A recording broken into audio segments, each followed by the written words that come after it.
fix your shoulder pain with a few simple steps. One of the main reasons of why we get issues in our joints is because the tracking is off. Muscles will have some functions such as movement and stability. We have to create stability first and then we move. If we have no stability, that's when we get injured. For example, we have the movement, but we need the stability so we don't get instability going on when we're pressing, okay? The strength may be there, but the stability is not there. We get injured. Why? Because the tracking is off. This is different to this, but we are still pressing. We have to learn how to stabilize this joint. Each joint has a collective of muscles which are attached across it.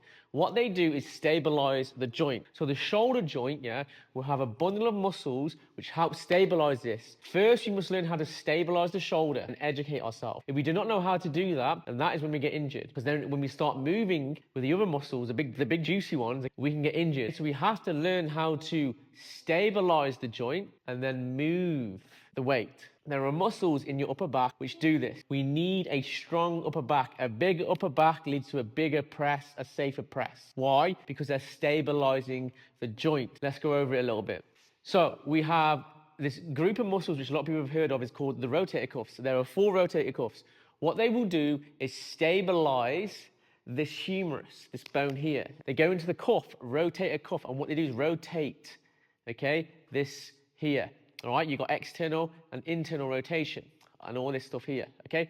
When they all lock in, they lock. They stop this moving. But also, we've got our scapula that can move as well. So we have this thing called the rhomboids. The rhomboids will contract and pinch that shoulder blade backwards like this. This is also assisted with the trapezius. So when they contract all together, you get locked in. So the next step now, so we've got this locked in, is to bring this down. And how do we do that? We have to learn to contract our lats. When you contract your lats, it pulls this down. Your lat will pull this in because the lat will attach into the humerus. So we have stabilization of the rotator cuff, we have retraction of the blade, and then we have a lat which will contract and lock in. And it draws this shoulder away from me here. This position here is so safe now for me to press. But there's one more element which we all forget about. We can do this, we can do shoulders back and down. The last step is thoracic extension, okay? Maybe it's not your shoulders that are letting you down, it's your spine mobility. We have to have shoulders back and down and then thoracic extension. Not from your lumbar, but from your upper back. You need that mobility there because that allows you to be in this position here. If I depress my shoulder, this is now going to start impinging this. If I depress my chest, yeah, with his shoulders back, I'm still going to get a bit of aggravation there. As soon as I lift this chest here, it's called thoracic extension. Now this shoulder's in a safe position to move this way and also this way here.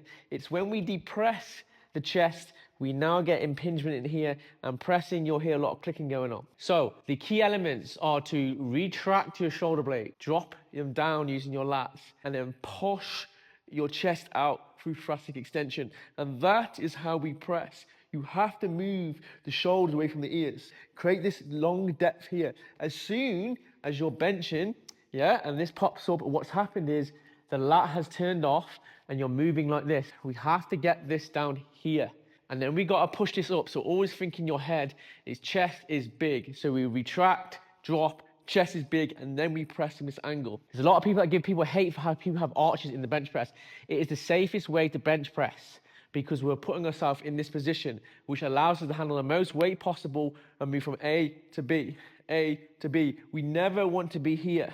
Once we're here now, we have instability, and then boom, you bring out 100 kilos, you bring it down, and you press like this, say goodbye to this shoulder. So, retract your scapula, contract your lats, and thoracic extension. A great way to practice this is to push up like this and do shoulders back and down. That is the position you want to bench press in.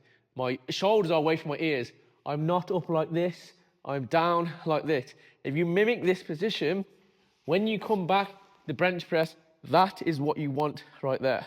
Give that a go and you will prevent yourself from getting injured in the long run. Look after your upper back, work on these muscles, build a connection with your lat, learn how to contract, and you'll see how this decreases your pain from being into this position here. Okay? Boom.